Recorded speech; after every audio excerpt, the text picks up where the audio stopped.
So good afternoon, everyone. My name is Humberto, President and CEO of Ulltium Consulting, an IT, information technology, managed services, consulting, and cybersecurity firm. Today, I'm proud to announce, in partnership with Miami Community News and with great gratitude to Michael and Grant Miller, the inaugural episode of our podcast, See Beyond Technology. A new show exploring business innovation, leadership, AI, and what lies beyond the technology itself. Each episode will present business and community leaders as we break down technology, what it means, how it has evolved, and where do we see it going. See Beyond Technology looks at past the specs, the launches, the hype, and explores how technology reshapes the way we work, think, connect, and live. And what's coming next that we're not yet even paying attention to. See Beyond Technology will focus on the human impact and help us, our listeners, to see what's coming before it arrives. In today's inaugural episode, I have the esteemed privilege of honoring and hosting one of my dear friends, a true technology, Wilson Alvarez. Welcome. Thank you. And thank you for having me here. Wilson, thank you so much for joining us. So you've been in the technology field for quite a bit. Tell me a little bit about that.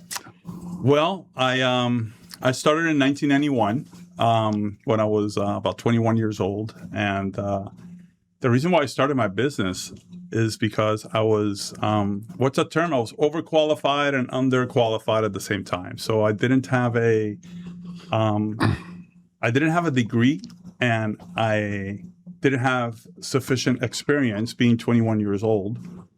So even though I had all the experience in the world, I didn't have a degree. So all of that affected me, and a friend suggested, "Why don't you just incorporate?" And I did, and it was the best thing that's worked for me. Well, I have a little bit similar story I'll share with you. So I started about a decade before you in 1981, and I was actually at Miami-Dade College studying to be a commercial artist, working at a bank at the time. And the director of the bank approached me and said, "Would you be interested in helping us set up our data operations center?" I'm like, "I have no idea what you're talking about," but it was a way for me to triple my salary overnight. And they plucked me out of Miami-Dade College, sent me to Coral Gables to IBM, and I've been doing it ever since. Wow. So interesting how IT works. Yeah, I remember. Now that you mentioned IBM, I remember in my first real job, which was a joint venture between the related companies and Lennar. And I remember a computer broke, and when we called tech support, it was an IBM. It was an XT, 8086. And I remember an IBM guy came with a lab coat. And the charges were ridiculous. Oh, yeah. And one thing led to the other. He suggested I call tech support. They were going to order the part, and that I can call it in. They will walk me through it. And that was the beginning of my hardware life into computers, which is interesting. It is interesting. And here we are, full circle. Yeah. So tell me, how did you wind up in technology as a whole? So I guess I'm going to go back to that first job that I had. I started just because I knew Lotus 123, which is the modern. Oh my God, you just brought me back. It's the modern Excel. Just because I knew Lotus 123, I became the assistant to the CFO of that group, which was called Harbor Development. And I used to help him build spreadsheets. So he was an amazing architect building all the, he's a CFO, he was building all these amazing spreadsheets on papers. And then I basically put them on Lotus 123. And that's how I maintained my job until that one computer broke that I call IBM and started fixing computers as they broke. And then all of a sudden you became the tech guy. I became the tech guy. I became the computer guy because that is the right language. Yeah, that is correct. back then. The computer guy. So since 1981, a lot of things have changed. Tell me a little bit about how you see technology has evolved, where it's come from, and potentially what's coming down the road. What's coming down the road? Do you remember 1996, 1998, AOL, the modem, the internet starting? I think that's where we're at right now from an AI standpoint, which the whole big thing here now in technology is AI, of course. And we're not even at 5% of what AI is about to do. So, in regards to where I see it coming, I think it's going to, I don't think it's a bad thing because a lot of people think that, job replacements and I think that as long as you embrace it and you learn it and you become, and you grow with it, you will absolutely come ahead. Because if you don't know it, you're not going to be able to survive. Agreed. So in my career, I think there's been multiple stages, like these big quantum leaps that I've seen in technology. To your point, the late 90s with the internet, I remember vividly the first email system, the amount of pushback. At the time I was working at a bank, the amount of pushback that people presented said, we're never going to embrace this. This is not going to work. We're totally opposed. Everything was fax and paper at the time. And how quickly email became indispensable. I remember email was in-house only. Yeah. Which if you think about it now, I'm not sure I even know how to do that right now. Have like an intranet, but yeah, that's how far. I remember when Windows 3.0 first came out and people were freaking out because they didn't know how to use a mouse. And I'm embarrassed to say, I taught people how to use a mouse. It's not as simple as if you're just in DOS and just a keyboard. Yes. It's a different world. And now you introduce a mouse and you have to put, for us, it's a joke right now. As I say this story, it's hilarious. But back then, and then you had, the older crowd. I'm saying the older crowd, I'm aging myself, but it's like people our age now. Yes. It took a while. Absolutely. And do you remember then the mobile computers and the cell phones with the stylus and trying to get used to the stylus? Yeah. Same thing as, the mouse. So it's the process, the evolution continues. I agree with you with AI. My opinion is AI is the tool to the next big leap. That's correct. What that is, we still don't know. We still don't know. We don't know what we don't know. And there's a lot of we don't knows right now. Exactly. But the knowledge that AI is building from all the different sources that it's accumulating from, that's where the power of AI is. And if you're not embracing it as a business owner, you're going to definitely be left behind. Yeah, I agree. And it's not only about communication. It's also about, the whole processing thing. You have 10 tasks to do and you have 27 employees. You have 14 departments. How do you streamline that based on the amount of workflow that comes in? So all of that, I come from a business processing background as well. And it's something that right now, everything is going to be optimized. If we think Amazon is optimized right now, if you really think about it, Amazon is probably, the logistics are crazy, right? Everyone's gonna have the mindset and the tools to be able to be as optimized as the larger companies now. Mm-hmm.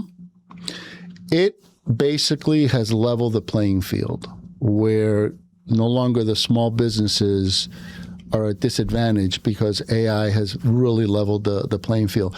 And when you add to that robotics, and the use of robotics, the introduction of robotics into the workforce, that's where I think more people are saying, I'm going to be replaced.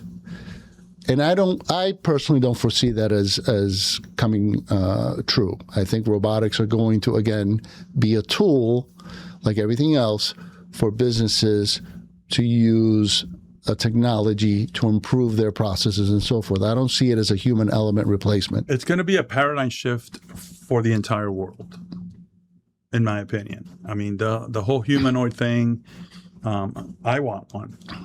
I want one so that it can help me be more productive, not only in house chores, but in business, and who knows what other possibilities there's going to be. But the humanoids, they're here. We're just at that 5% level. Yeah. So they're gonna be more affordable, and it's gonna be as simple as going to buy a car. You can go buy a $30,000-$40,000 car now. You can be able to buy a $30,000-$40,000 humanoid. That's gonna enhance your life. That's coming. That's gonna happen, and it's gonna be affordable. So absolutely. So let's change gears here for a minute to get a little, not to get political, but with the introduction of humanoids and robotics, do you see that being a game changer with regards to conflict, national conflicts? Are you going to see humans in the front line, or are we going to start seeing more and more technology leveraged in those arenas? I think that. And I want to be careful how I say this, because people are going to go back to this podcast and said, "Hey, Humberto said." No. And Wilson predicted. It's a perspective. Yeah. So, in my opinion, and you mentioned the word government, I think that the government is going to have their finger on it, and to that whole humanoid technology, because, as we know, let me rephrase the question. Do you see Terminator coming I was just to going to say fruition? that. I was just going to say that. So, we have the whole Terminator philosophy, experience that we've all witnessed. And do you remember the Jetsons? Yes. I'm not switching gears, but understand what happened with the Jetsons. I think there's over 30 things that they predicted that people would say, no way. The watch, the flat TVs, the Betsy or whatever her name was. Yeah. All that stuff was predicted 30 years ago, right? So you have a movie like The Terminator, and I'm not saying that that's a prediction that's going to happen, but, it can. I mean, to time travel, there's also time travel involved, which I don't want to get into that quantum stuff, But yeah, I mean, it can. I think the government, in order they need to be. Well, again, I don't want to. Well, it's not the government. I think there's got to be an entity. And this I'm very strongly a proponent of. I think AI today is at the same crossroads as the internet was when it first came out. Number one, the distinction between who had access to it and who does not. How do you have guardrails to protect the innocent, whether people that don't have access to it, young kids that are easily influenced by the information that it's provided? A lot of the youth right now are leaning on AI as a social conversation or feedback. So that's where I think guardrails need to be implemented and put into place to safeguard people from the technology. And likewise with the robotics and everything else, I don't believe warfare as we knew it will ever happen again, but I do believe that as a whole, the human race must never lose sight of the fact of who owns what. Where do you draw the distinction between the human element and the artificial? Yeah. And who's going to make that decision? I don't know. That I don't have the answer for. It sounds like it should probably be like a new government or a new sector of the government. I know there's oversight that's starting to be created, and some of the founders of AI are really starting to voice the alarms and ring the alarms and saying, we really need to start taking a step back and looking at how we're using this and where it's going, because the speed by which it has, it's incredible. It's amazing. The graphics themselves, it is virtually impossible to determine what's real and what's not. Yeah.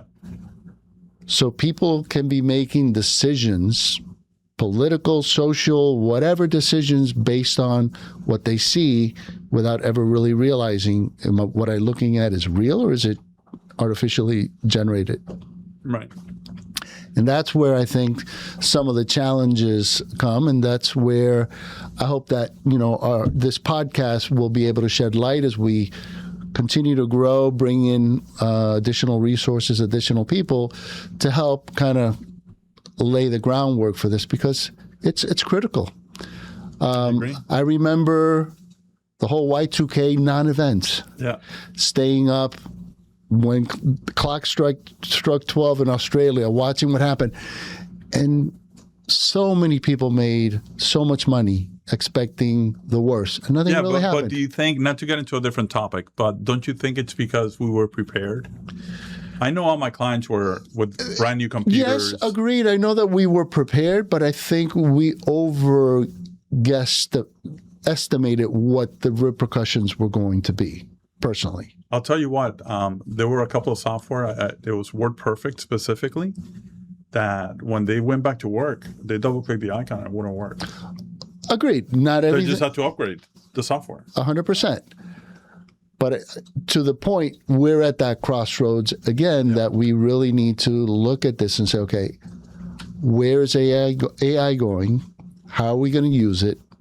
How are we going to have safety guidelines in place to ensure that we protect those that are most vulnerable? Yeah. And I think you would agree with that. Absolutely, 100%. 100%. So tell me a little bit more about yourself. What do you do? What are you doing in technology today?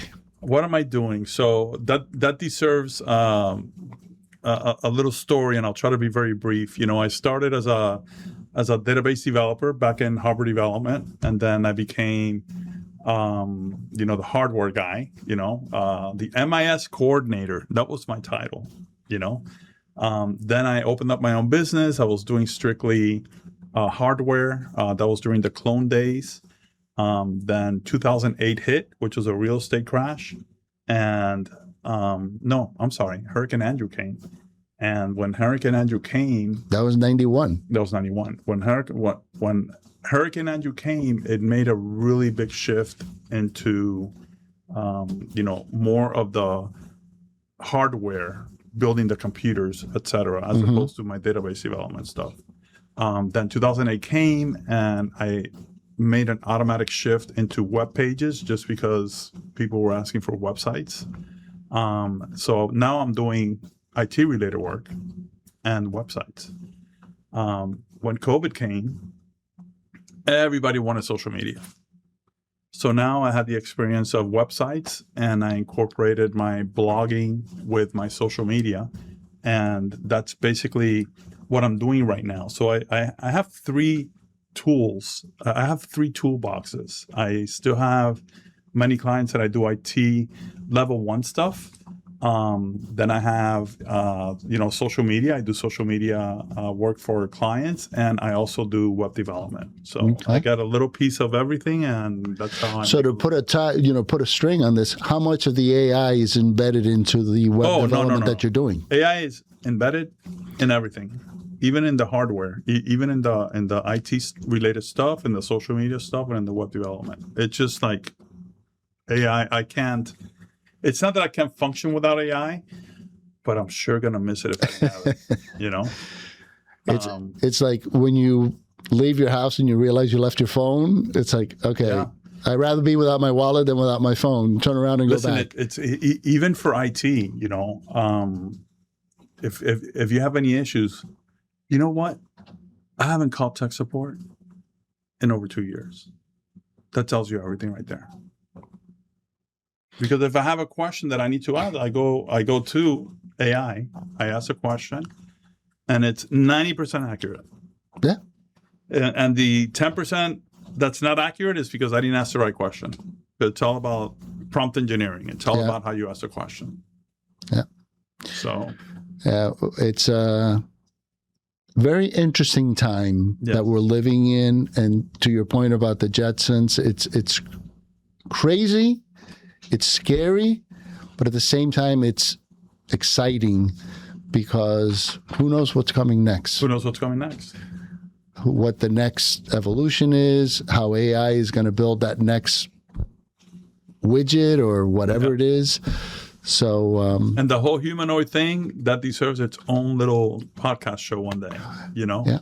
And even the maturation of that, if you look at the early stages of robotics to where we are today, it's incredible how fluid they are, how, just everything about them. Yeah.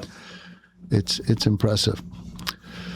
So anything else that you want to share about yourself as we're wrapping up here, our first episode? I basically, I think I covered everything. I do websites and social media stuff. I do IT here and there. Even though you are the IT guy, I do the level 1 stuff. And that's it in a nutshell, Cool. Well, I'd like to think I'm a little bit beyond the IT guy at this point in my career, but point taken. So if somebody wants to get a hold of you, how can they do that? My website is wilsonalvarez.com.